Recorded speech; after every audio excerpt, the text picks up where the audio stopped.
Halo guys, welcome back to my channel bareng gue Julio Ekspor. Di series kali ini biasa kan gue bahas ABCDE, apapun bisa cuan kalau diekspor.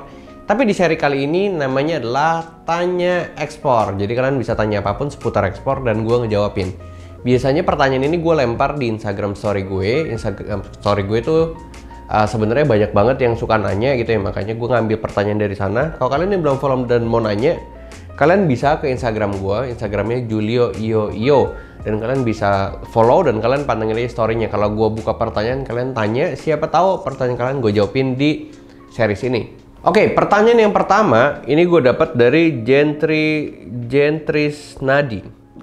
Tips belajar produk knowledge yang efektif pasca pandemi. Kalau enggak sih udah terjun langsung. Oke, sekarang kita tahu ada namanya PPKM, artinya pembatasan skala besar gitu ya. Terus udah gitu kita dibatasi untuk nggak bisa kesana kesini, dan sedangkan kita kalau mau belajar produk kan kita turun lapangan. Nah ini nggak bisa. Nah menurut gue sih ya bisa-bisa aja. Misalnya kalian mau lihat supply gitu ya di daerah mana, di daerah Bogor bisa aja, tapi tetap ikutin peraturan dan protokol. Maksudnya gini, supplier pun tetap mau ditemui karena mereka punya produk pun nggak bisa dijual. Jadi kalau misalnya kalian datang dan kalian beritikat baik untuk membantu dia di saat pandemi seperti ini malah jadi peluang. Cuman kalau kalian berpikir, aduh nggak bisa turun nih, ya sebenarnya tergantung. Kalau misalnya kalian takut ya jangan, tapi kalau kalian rasa kalian sudah divaksin, kalian sudah minum obat-obatan dan vitamin yang cukup, dan kalian rasa sehat, tapi tetap ikutin peraturan, protokol kayak pakai masker dan lain sebagainya, buat gue sih fine-fine aja. Jadi buat gue kayak hidup senormalnya aja, tapi ikutin peraturan yang berlaku, jadi nggak ada masalah. Pertanyaan kedua datang dari Julius.wijaya_. Pengalaman terburuk selama bisnis ekspor, biar orang tahu susahnya juga. Oke, jadi kalau orang yang nanya kayak Julio pernah ditipu nggak sih sama pembeli? Gue tidak pernah ditipu sama pembeli dalam bentuk uang.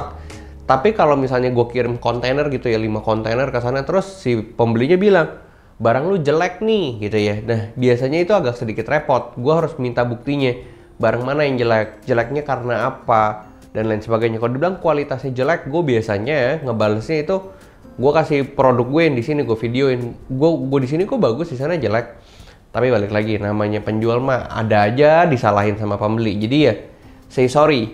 Cuman pengalaman gak enaknya tuh kadang-kadang dia minta diskon di next container, tapi itu strateginya pembeli ya. Jadi gue sih nggak masalah. Makanya kalau kalian udah punya pembeli, jangan treat mereka as a customer, treat mereka sebagai teman. Jadi mereka tuh nyaman juga sama kita, dan mereka nggak mungkin macam-macam kalau kitanya deket sama mereka. Jadi pengalaman gak enaknya tuh mereka suka komplain padahal sesuatu yang bagus barangnya gitu ya, trik mereka lah ya.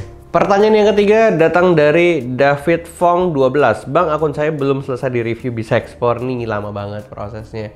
Namanya juga di review, dan memang antusiasme teman-teman semua gue akui luar biasa untuk belajar ekspor di aplikasi bisa ekspor. Dan sekarang kita juga di sisi operasional dan admin masih nge-reviewin namanya apa ya, akun kalian satu-satu, karena sebelum kalian masuk ke dalam aplikasi kita minta alasan kenapa kalian mau bergabung gitu. Jadi benar-benar diprioritaskan yang kita atau admin rasa bahwa ini beneran serius dan mau belajar. Kenapa? Karena banyak banget yang pengen tahu, terus kalian akhirnya cuman pengen iseng-iseng masuk. So kalau bilang, ekspor susah, enggak lah, ini balik lagi ke kalian sendiri. Kalau kalian niat sebenarnya mah jadi gampang gitu. Itu kenapa reviewnya cukup lama.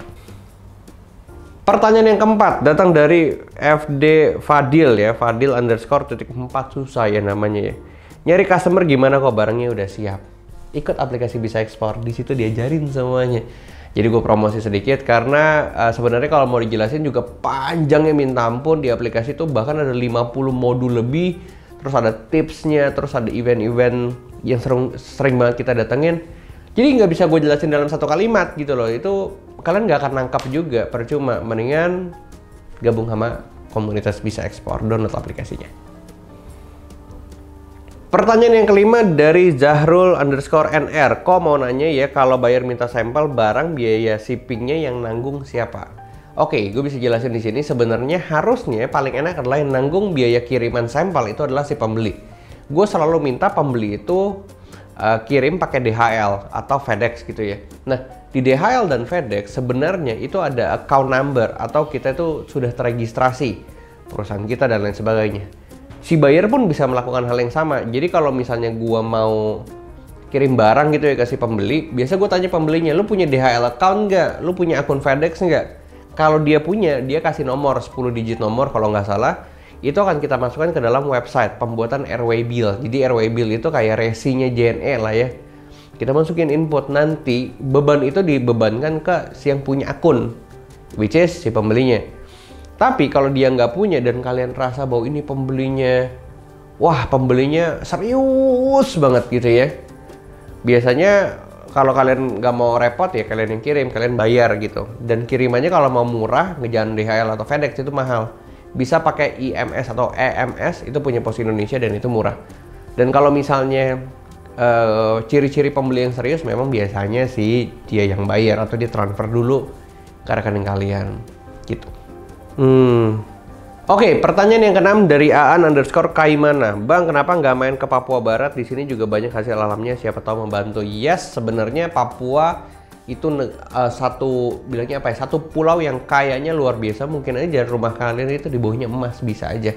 Dan komoditas Papua itu luar biasa banget. Memang kenapa gue belum ke Papua, karena gini, kalau kita bicara wah ekspor tapi logistiknya masih susah, itu juga jadi kendala. Makanya gue sekarang itu cukup sibuknya luar biasa untuk bantuin pemerintah bikin transisi, bilangnya apa ya, bukan transisi, lebih tepatnya sisi logistik menggunakan tol laut atau kapal pel nih. Karena gini, kalau kita nggak ada logistik ya, ujung-ujungnya barang yang kalian kirim dari Papua ke pelabuhan internasional tuh mahalnya minta ampun.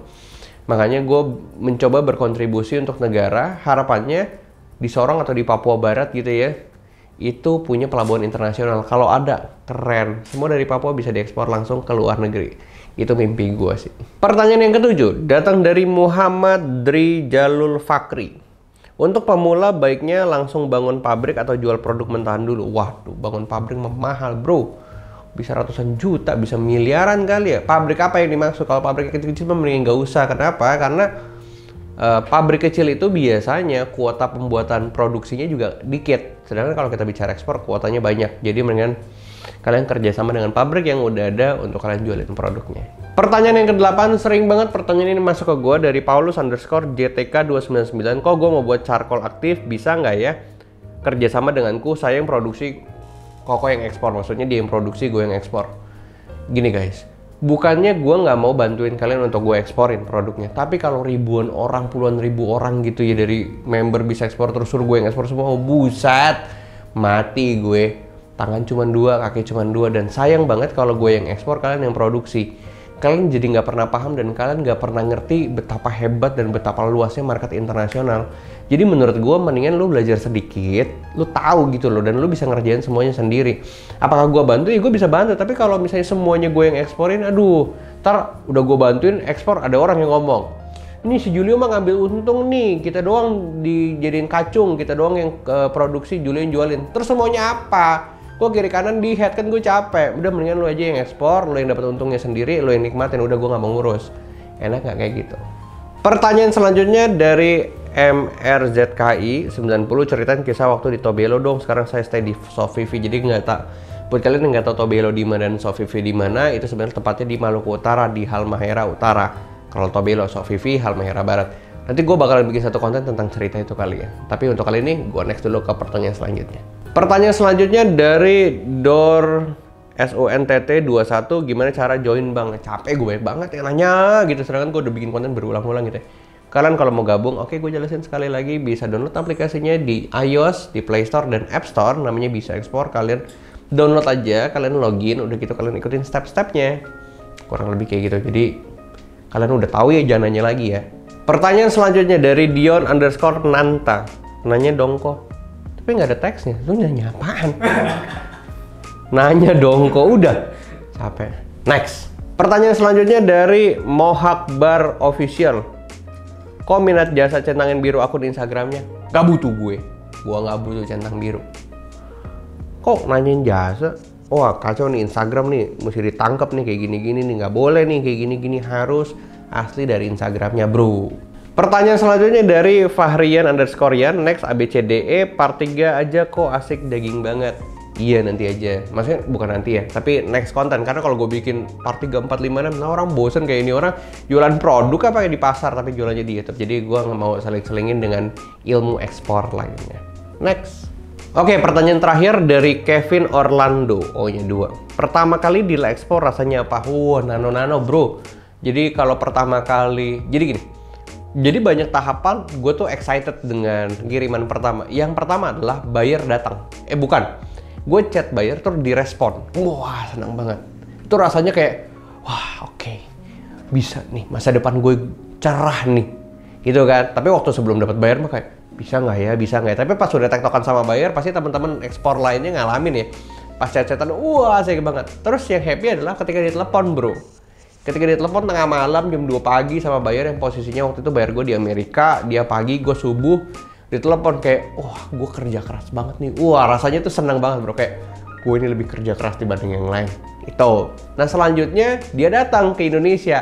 Gue jemput di bandara satu mobil, wah itu senangnya minta ampun. Jadi banyak poin-poin yang gue tuh excited gitu ya. Terus udah gitu dia pulang ke negaranya, dia transfer. Itu lebih bahagia. Ketika lu dapet duit ya terus lu ke bank, waktu itu bank BCA nanya, Pak mau saya tuker rupiah aja nggak? Gue bilang nggak, saya mau minta dolar. Padahal gue juga tahu dolar juga nggak bisa dipakai, tapi minimal gue bisa pegang dolar. Gue pernah ya bro ya, megang dolar tuh segepok-gepok tuh setengah kontainer tuh, itu $100, $100 semua. Gue bilang kayak gila, orang kaya nih gue nih. But anyway, yang seru adalah ketika lu udah stuffing ke kontainer, kontainer nyampe ke tempat lu masukin, tutup kontainer, pelepasan. Waktu pertama kali sih gue gunting pita sama pecahin kendi. Jadi ini adalah salah satu bukti kalau bisnis ini adalah bisnis yang menjanjikan. Memang awalnya butuh perjuangan, fokus, dan kerja keras. Tapi menurut gue semuanya akan terbayarkan sesuai dengan hasilnya. Karena menurut gue gini, orang itu nggak mau kerja keras, orang itu nggak mau fokus di dunia ekspor. Makanya, sorry to say, importir jauh lebih banyak dibanding eksportir. Buat gue malah ini jadi peluang. Kalau teman-teman ngelihat ini jadi peluang, kalian bisa belajar ekspor dan kalian bisa gabung di komunitas bisa ekspor. Kita adalah anak-anak muda yang peduli Indonesia dan peduli sekitar kita untuk buka lapangan kerja lebih banyak. Nggak cuma cuan, nggak cuma untung. Kurang lebih seperti itu guys. Jadi semoga video ini membantu teman-teman semua untuk menjawab rasa penasaran kalian tentang dunia atau seputar industri ekspor di Indonesia. Kurang lebih seperti itu. Jangan lupa subscribe, yang penting like and comment, dan share video ini ke teman-teman kalian yang pengen tahu dunia ekspor juga. Dan see you on the next video. Bye!